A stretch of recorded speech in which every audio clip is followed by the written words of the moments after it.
Pagsilay naman ni Pablo na hindi biro ang dami ng mga nilalang na kanyang kahaharapin. Sa kauna-unahang pagkakataon, humingi siya ng tulong sa marka ng dibino.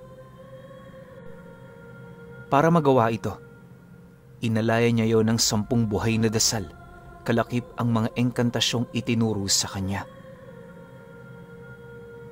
Matapos naman niya itong gawin, nilagyan niya ng buhangin ang kanyang marka, sabay buhos dito ng dala niyang tubig sa tabi ng siga.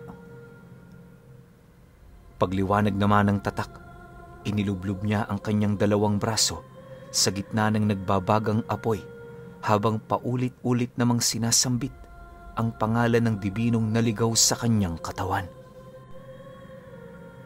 Pagkatapos nun, nakaramdam siya ng kakaibang lamig sa kanyang katawan hanggang sa doon niya na napansin ang mga tipak ng abong bumalot sa kanyang mga kamay.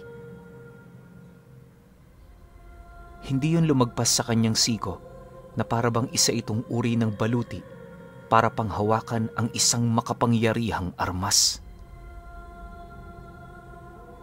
Dahil sa kanyang mga nasilayan, halos naging palaisipan naman para sa kanya kung ano ang kanyang gagawin sa bagay na yon. Subalit, nung akmang papalapit na sa kanya ang pangkat ng mga sinakob, may narinig siyang tinig sa kanyang isip na nagsasabi ng, "Ilapat mo ang iyong kamay sa lupa. Lahat ng iyong mahahawakan, susunod sa iyong kagustuhan." Nang marinig ni Pablo ang sinabi nito, agad naman niyang sinunod ang tinig at sa isang iglap, nagsiuslian sa paligid ang napakaraming tinik na gawa sa pinaghalong bato at kahoy.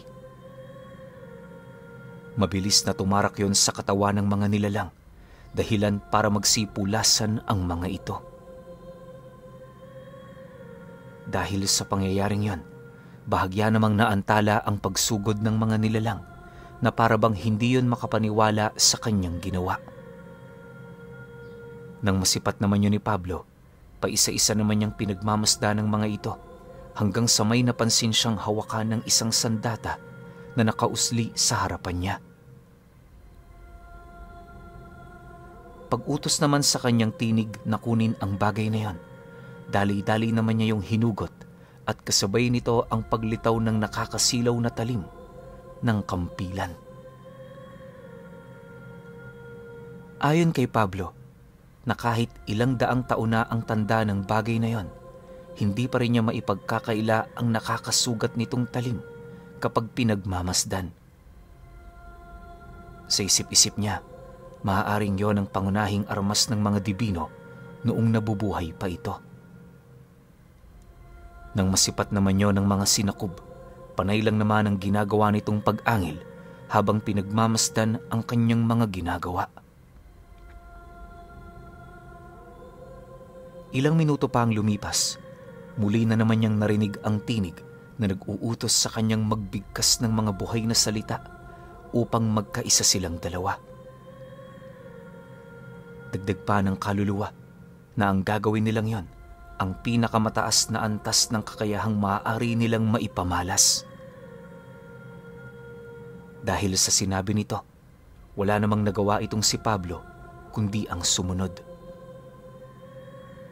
Maging siya man kasi, aminadong hinahangad niya ring masaksihan ang sukdulang antas ng kanyang kakayahan.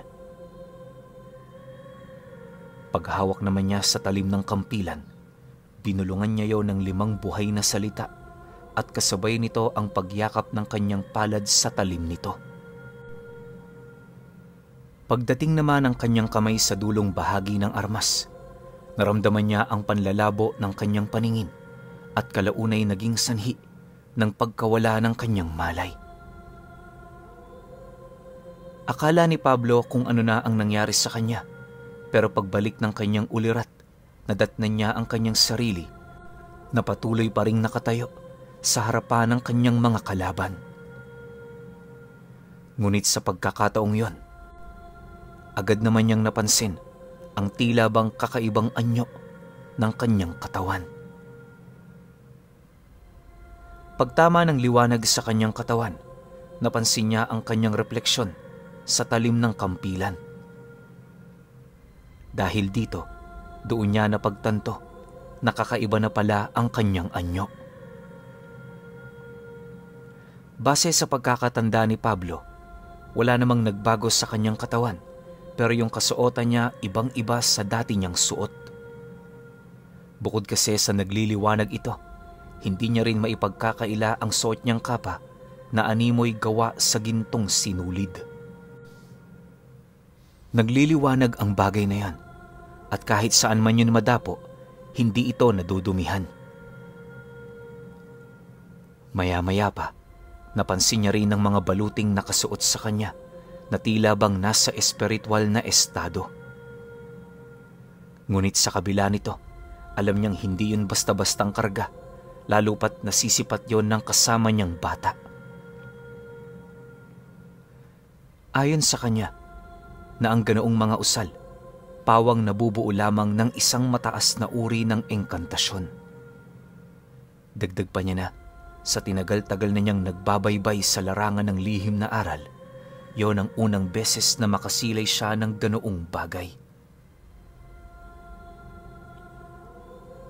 Pagkaraan pa ng ilang minuto, unti-unti na rin niyang napansin ang napakagaan niyang katawan. Ramdam na rin niya ang nag-uumapaw niyang lakas. Nang masipat niya ang mga sinakob na papasugod na sa kanya, napangiti na lamang siya nang maramdaman niya ang nag-aalab niyang presensya. Dahil dito, agad naman niyang ikinumpas ang kanyang mga kamay na siyang naging sanhi upang mayanig ng bahagya ang buong paligid. Pagbaling naman ang kanyang paningin sa kanyang mga bisig, napansin naman niyang wala na ang hawak niyang kampilan. Noong una, inakala niyang nabitawan niya lang yon, pero pagsipat niya sa buong lugar, wala na talaga siyang makitang ganoong sandata. Nang mapagtanto naman niya ito, agad naman siyang napatingin sa mga kalaban niya at kasabay nito ang pagrinig niya ng isang tinig na nagsasabi ng, "Huwag mo nang hanapin ang armas mo. Mula ngayon, ang katawan mo na ang mismong armas nating dalawa." Dahil sa sinabi nito, buong puwersa namang sinalubong ni Pablo ang pangkat ng mga sinakob. Habang hindi pa man sila nakakalapit sa bawat isa, di naman niya maipagkakaila ang pagbanggaan ng kanilang mga presensya. Hindi naglaon, nang ilang dipa na lamang ang layo ng mga nilalang na yon, sa kumpas ng kanyang kamay, naglaho ang kanyang wangis sa harapan ng mga ito. Segundo lang ang naging pagitan nang magpakita siya sa isang binatilyong sinakob na siya namang dali-dali niyang hinawakan sa ulo. Hindi pa man niya yun na ibabalibag, panay na ang pagsigaw nito hanggang sa mapansin ni Pablo ang pagkalapnos ng muka ng nilalang na yon. Hindi lang yon, tumulo na rin ang napakaraming dugo nito sa likod ng ulo, senyales na nagawa na niyang mapisak ang bungo nito. Dala ng kanyang pagkagulat, mabilis naman niyang binitawan ang nilalang na yon para pagmasdan kung ano ang nangyayari. Subalit pagbagsak naman ng katawan nito, napansin naman niyang patay na ang nilalang na yon dahil sa tinamo nitong pinsala sa ulo. Napansin din niya ang lasog-lasog na katawan ng nilalang na parabang sumabog ang sistema nito. Matapos naman niyang masaksihan ang pangyayaring yan, nanatili pa ring misteryo sa kanya ang kanyang mga abilidad. Noong una, inakala niyang may kakayahan siyang gumamit ng mutya ng apoy, pero nagkamali siya. Ayon sa kaluluwang gumagabay sa kanyang katawan, na ang nangyari sa nilalang na yon, parte ng kanyang kahilingan. Taliwas sa iba, hindi na niya kinakailangan pang gumamit ng mga mutya. Ang kanyang kakayahan kasi nanggagaling sa kanyang isipan. Ano man ang kanyang maisip, magkakatotoo ito. isang abilidad na pawang taglay lamang ng mga taong may marka ng kaluluwa ng dibino. Nang marinig naman yun ni Pablo, halos hindi naman niya maiwasang mapaisip ukol sa abilidad niyang yun. Minsan, medyo nagdududa siya sa kakayahan nito, gawa ng kumpara sa ibang mutya, wala itong eksaktong kakayahan. Aminado rin siyang hindi siya sanay sa ganoong abilidad, lalo pat taliwas sa bagay na yon ang kanyang pinag-aralan sa kanyang mga maestro. Ngunit dahil sa mga inilahad na bagay ng kaluluwa ng dibino, nagdesisyon siyang maniwala at manampalataya sa kanyang gamit. Walang sabi-sabi, pagsilay naman niya sa iba pa nitong mga kasamang papasugod na, buong puwersa naman niya yung sinalubong at kasabay nito ang pag-isip niya sa mga malabakal na baging na bigla na lamang gumapos sa katawan ng mga nilalang. Nang may isa katuparan niya na yon, segundo lang ang pagitan nang may umusling mga baging na nanggaling sa ilalim ng lupa. Mabilis nitong pinuluputan ang 5 binatilyong sinakob, dahilan para mawalan yon ng lakas para lumaban. Sa bawat paghigpit din ng mga baging na yon, nanunuyot ang mga katawan nito hanggang sa unti-unti na yung maagnas. Dahil sa kanyang mga nasaksihan, doon na niya tuluyang naunawaan ang kanyang kakayahan. Alam ni Pablo, higit pa sa kahit na anong mutya ang kakayahang taglay niya. Ayon sa kanya na, kung nanaisin niyang pumulot ng mutya sa lupa, di yun imposible. Maraming bagay ang saklaw ng abilidad, pero naniniwala siya, meron din yung limitasyon at suktulan. Upang maiwasang mahulog sa ganoong sitwasyon, pinili niya munang gumamit ng mga abilidad na hindi lalamon ng kanyang lakas. Sa pagpapatuloy naman ng kanilang paglalaban, naging kampante naman siyang labanan ang mga sinakob. Para sa kanya, kahit ilang lehiyon pa ng mga ito ang sumugod, hinding-hindi siya makakaramdam ng takot. Kalahating oras pa ang dumaan, nilipol ni Pablo ang mga sinakob sa pamamagitan ng mga matatalas na tuod na kanyang pinalitaw kalakip ng mga malabakal na baging na gumapos sa mga ito. Upang mawala rin ng tuluyan ang bakas ng mga nilalang, pinalamon niya yon sa lupa hanggang sa hindi naglaon, bumalik na sa dati ang lahat. Sa unang tingin, inakala niyang wala doong labanang naganap. Gawa ng kahit saang lugar man siya lumingon, wala siyang nakikitang senyales na mayroong ugnayan sa mga sinakob. Ang mas nakakagulat pa sa lahat, ultimo yung mga bahay na malapit lang sa kanila, naging bago na uli ang itsura dahil sa abilidad na ipinamalas niya. Maya-maya pa, nang mapagtanto niyang ligtas na ang paligid, agad naman niyang binawi ang mga buhay na kataga, dahilan para muling lumitaw sa kanyang kanang kamay ang kampilan. Pag-ihip niya rin dito ng dasal, mabilis naman yung nilamon ng lupa at kasabay nito ang pagbalik sa dati ng kanyang lakas. Matapos ang mga pangyayaring yon, dahan-dahan naman siyang pumasok sa loob ng bahay ng bata na para bang wala man lang nangyari. Kinabukasan paggising naman ito, agad naman niya yung niyaya na umuwi na sa kanila. Nang marinig naman yun ng bata, sumang-ayon naman yun sa kanyang nais, gawa ng alam nito na tapos na ang kanilang plano. Sa kanilang paglalakad, hindi na gaanong nagsasalita itong si Pablo. Ilang oras na rin noon ang nakalipas, pero nanatili siyang tahimik sa kanilang paglalakbay. Ilang beses na rin siyang kinausap ng bata pero hindi niya yun kinikibo. Pagtungtong naman ng 12:00 ng gabi, nang masipat niya ang isang malaking lilim ng puno sa gilid ng daan. Bahagya naman siyang napasilay sa bata habang nagwiwika doon ng, "Magpapahinga muna tayo. Kumain ka at lumikom ng lakas para mamaya. Sige na, ihanda mo na ang mga kailangan natin." Pagkarinig naman ito sa kanyang sinabi, hindi na yon nagdalawang isip na magtanong. Dahil sa kanilang pag-uusap, nabanggit nito sa kanya ang tila bang pagbabago ng kanyang pakikitungo. Paulit-ulit din itong naitanong ang tungkol sa maaaring naging epekto ng mga nangyari. Matapos naman yung marinig ni Pablo, hindi naman niya maiwasang mapaisip ukol dito. Magmula kasi noong nagamit niya ang abilidad na yan, pakiramdam niya iba na siyang tao. Yung tipong hindi lang siya isang hamak na disipulo, sa halip isa na siyang ganap na dalubhasang albularyo. Gayunpaman, sa kabila ng pakiramdam na yan, nanatili pa rin siyang matapat sa kanyang mga katungkulan sa tatlo niyang maestro.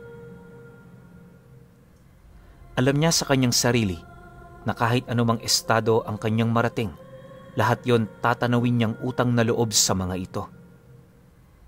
Naniniwala rin siyang habang buhay niya yung dadalhin, kaya wala siyang karapatan na maging mapagmataas sa kahit sino man. Makalipas pa ang ilang minuto nilang pag-uusap, kahit papaano unti-unti nang bumalik ang dati niyang wisyo. Nang mapansin naman yun ng bata, agad naman itong inilahad ang nararamdaman nitong pagkatuwa. Hindi naglaon, matapos naman nilang mananghalian, minabuti naman nilang ipagpatuloy ang kanilang paglalakbay. Kinahapunan, nang mapagtanto naman niyang malayo pa sila sa baryo ng kanyang mga maestro, agad naman siyang humanap ng daan patungo sa pinakamalapit na baryo. Bagaman kaya naman nilang magpalipas sa daan, nagsumikap pa rin siyang makarating sa ibang lugar nang sa gayoy maging sulit naman ang kanilang paglalakbay. Akala noon nila Pablo, wala na silang makikitang baryo, pero paglagpas nila ng 2 milya, bumungad sa kanila ang isang maliit na baryo na napapalibutan ng palayan. Sarado na ang mga bahay-bahay sa lugar na yon, at sa estado ng mga taong naninirahan doon, nagpapahinga na ang mga ito. Dahil sa kanyang napansin, dahan-dahan naman silang naglakad patungong sentro habang maiging pinakikiramdaman ang lahat ng tahanang kanilang madaraanan. Maya-maya pa, nang akmang papalapit na sila sa ilalim ng puno ng santol, may nasipat siyang lalaking 10 oras na nangunguha pa rin ng mga dahon ng makabuhay, badyang at lakad bulan. Ang mas ikinagulat niya pa noon, bakit panay ang pagsipat nito sa buong paligid sa oras na nakakakuha yon ng ilang piraso ng dahon? Dahil sa kanyang nakita, hindi naman niya maipagkakaila na maaaring may nangyayaring kakaiba sa taong yon.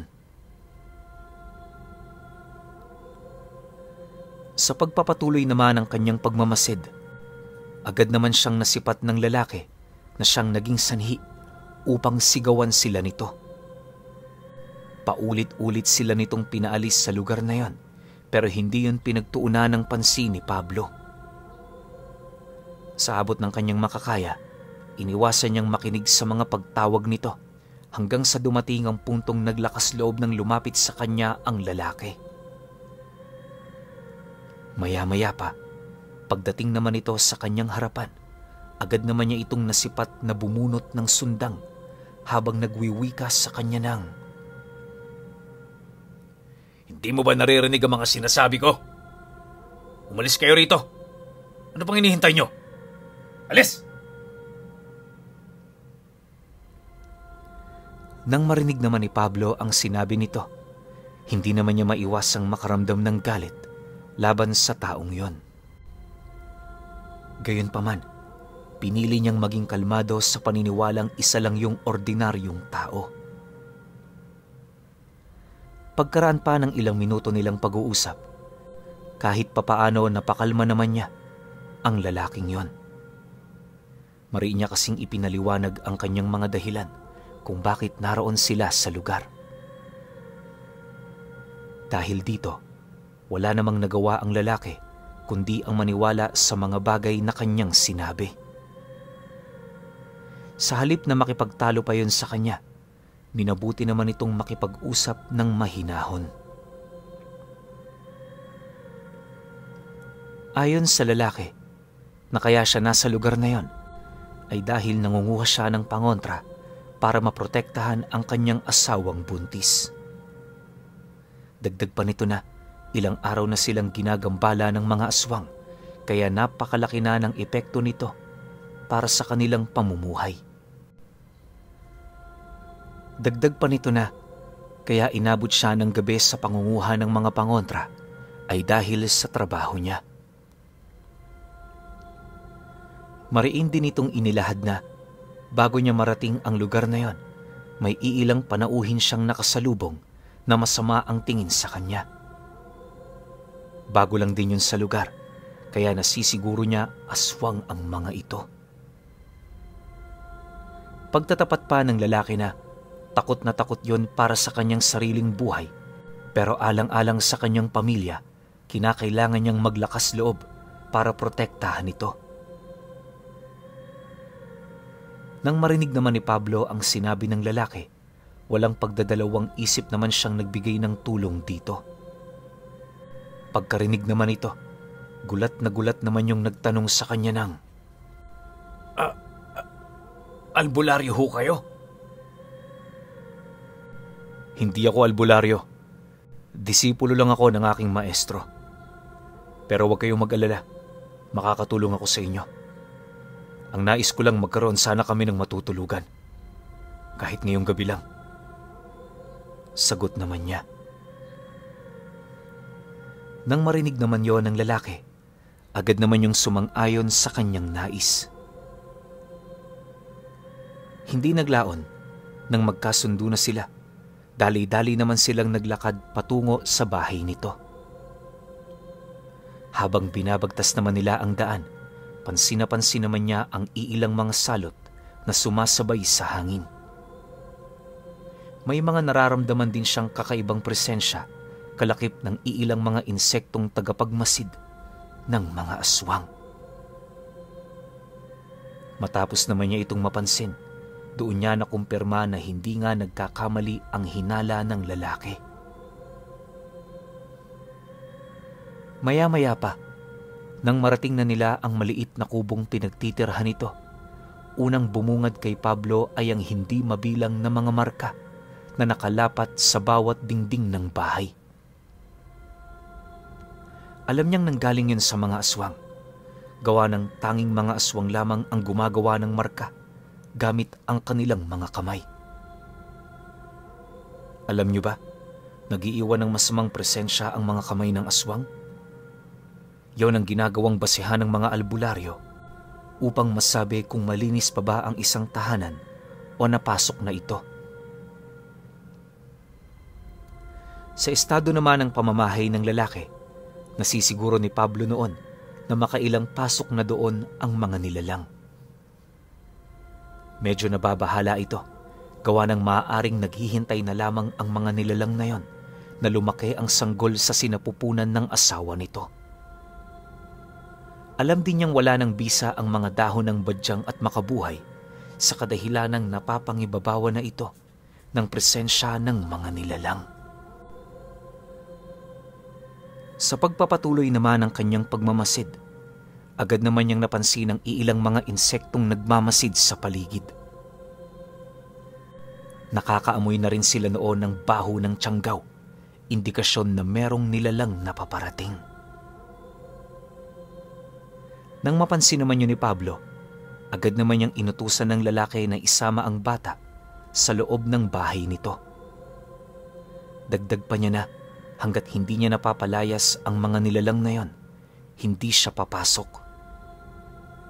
Mariin niya ring inilahad na wag nitong isasara ang pinto at kung may lakas ng loob yung sumaksi, gawin niya yon upang hindi siya mag-alangang maniwala sa mga bagay na sasabihin niya pagkatapos niyang lipulin ang mga nilalang. Mariin ding inilahad ni Pablo na sa gabing yon, paniguradong may mangyayaring hindi nito inaasahan. Matapos naman niya yung mailahad, dahan-dahan naman siyang tumalikod, senyales na wala na silang dapat pag-usapan pa. Ilang minuto pa ang lumipas, pagpasok naman ng dalawa, agad naman siyang umupo sa tabi ng bahay para pagmasdan ang napakagandang tanawin na ipinapakita sa kanya ng liwanag ng buwan. Habang sinusulit niya ang kapayapaan sa paligid, unti-unti naman niyang napapansin ang dahan-dahang pagbigat ng presensyang lumalaganap. Maya-maya pa, may nasipat siyang isang matandang babae na bigla na lamang lumitaw sa harapan ng bahay nung lalaki. Nanlilisik ang mga mata nito at sa estado ng nilalang na yon, napakalayo nun sa isang pangkaraniwang tao. Sa pagtitigan naman nilang dalawa, kampante naman niyang pinaypay ang nilalang na yon na para bang inuudyok pa ito. Noong una wala naman yung naisagot sa kanya, pero sa pagtagal ng pagsilay nito sa kanya, unti-unti naman niyang napapansin ang panunubok nitong magpalipad hangin.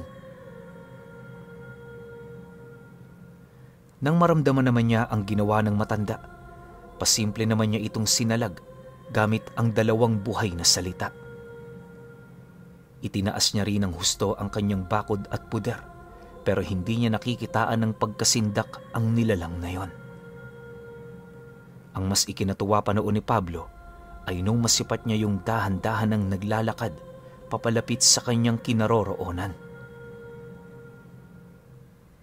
Pagpasok naman ito sa bakuran ng tinuluyan nila, pinili pa rin niyang manatiling nakaupo nang sa gayoy maiparamdam niya sa nilalang na yon ang agwat ng kanilang kakayahan. Maya-maya pa, pagharap naman ito sa kanya, bigla naman yung umangil at kasabay nito ang pagsubok nitong baliktarin ang kanyang wisyo.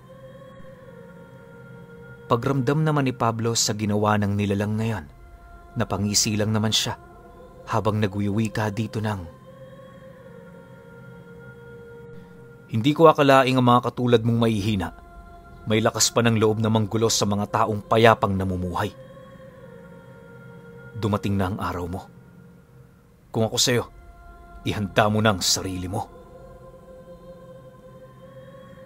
Pagkarinig naman ng matanda sa kanyang sinabi, humagikgik lang naman ito sabay sagot sa kanya ng, "Patunayan mo muna ang sarili mo. Baka sakaling kapag natalo mo ako, mag-iba ang pananaw ko." Matapos naman yung mailahad ng matanda, mabilis naman yung sumugod papalapit sa kanya. Habang mabilis nitong binabagtas ang daan, pansin na pansin naman niya ang tila bang pagbabago ng anyo nito. Sa isang kisap mata, bumungad sa kanya ang isang nilalang na may napakapangit na itsura. Paglalarawan niya sa matanda, napakakintab ng balat nito at meron yung mahahabang braso. Sa unang tingin nakakalain mong napakabangis ng nilalang na yon. Pero ayon sa kanya, isa lang yung mataas na uri ng tiktik na ang tanging nagagawa pagbagat sa kanyang mga biktima. Alam din niyang wala yung malalim na kakayahan, kaya na may nasisiguro niyang sa lahat ng aspeto, di yun mananaig sa kanya. Maya-maya pa, pagsilay naman niyang ilang dipa na lamang ang agwat nito sa kanya, agad naman niyang inihanda ang kanyang kamao sabay balot ng buhay na salita. Nagpalipad hangin din siya sa buong paligid nang sa gayoy mapabagal ang kilos ng nilalang. Ayon sa kanya, di niya yun ginawa dahil lamang yun sa bilis, bagkus ginawa niya ito para paglaruan ito. Matagal niya na kasing alam na ikinagagalit ng mga tiktik ang pakiramdam na lamang sa kanila ang mga kalaban nila. Matapos naman niya yung maisa katuparan, kampante naman niyang inilagan ang lahat ng pag-atake nito. May mga pagkakataon ding sinasalag niya yon ng kanyang katawan para lamang maipakita rito ang pagitan ng kanilang mga kakayahan. Dahil sa ginawa niya, nagdulot yon ng matinding pagmamalabis sa matanda. Nakitilan siya ng buhay. Okay. Mukhang papalag tong matandang tiktik dito kay Pablo ah.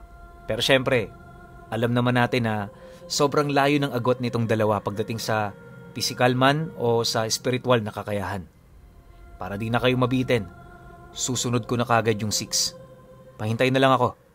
Salamat.